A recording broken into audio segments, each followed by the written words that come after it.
Gujarat high court ने Modi surname case में कांग्रेस के पूर्व अध्यक्ष राहुल गांधी की 2 साल की सजा पर रोक लगाने से इनकार कर दिया है। हाईकोर्ट ने इस मामले में यह भी कहा है कि राहुल गांधी पर तो ऐसे कम से कम 10 मामले चल रहे हैं। इस स्थिति में सूरत कोर्ट का ही फैसला लागू रहेगा। इस फैसले के साथ ही राहुल गांधी के राजनीतिक करियर पर बड़ा सवाल खड़ा हो गया है। वैसे तो राहुल गांधी के पास सुप्रीम कोर्ट जाने का भी रास्ता बचा हुआ है, लेकिन मौजूदा स्थिति में कम से कम 8 साल राहुल गांधी चुनाव नहीं लड़ सकेंगे। यानी मौजूदा परिस्थिति में 2024 और 2029 के चुनावी समर में राहुल गांधी को लाल कार्ड दिखा दिया गया है। जैसे ही हाई कोर्ट का फैसला आया, कांग्रेसी खेमे में मायूसी छा गई।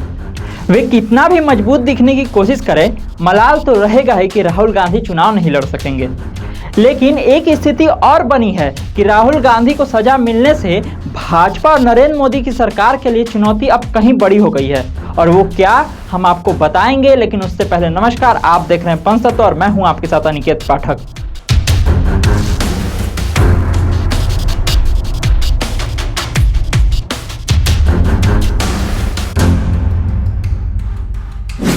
पिछले 2 लोकसभा चुनावों में भाजपा ने वो जीत दर्ज की है जो उसके इतिहास में कभी नहीं आई थी। पूर्ण बहुमत की सरकार तो भारतीय लोकतंत्र में पुरानी पड़ चुकी बात हो गई थी।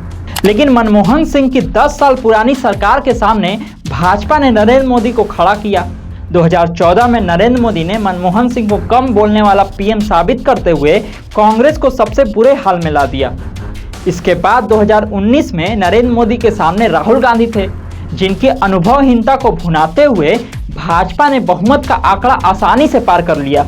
क्योंकि राहुल गांधी ने अपने अब तक के राजनीतिक करियर में सांसद से ज्यादा कोई जिम्मेदारी नहीं संभाली है, लिहाजा विकास के मानकों पर हाई स्टैंडर्ड वाले गुजरात के सीएम से पीएम बनने का सफर नरेंद्र मोदी के लिए मुश्किल भरा नहीं रहा।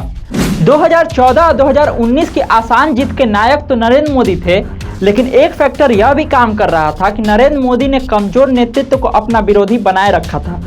भाजपा के नेता बार बार यही कहते थे कि एक और नरेंद्र मोदी हैं जो 1 दशक से अधिक वक्त तक गुजरात के सीएम रहे हैं, तो दूसरी ओर राहुल गांधी हैं जिन्होंने 10 साल की यूपीए सरकार में किसी भी विभाग को संभालने की जिम्मेदारी नहीं उठाई।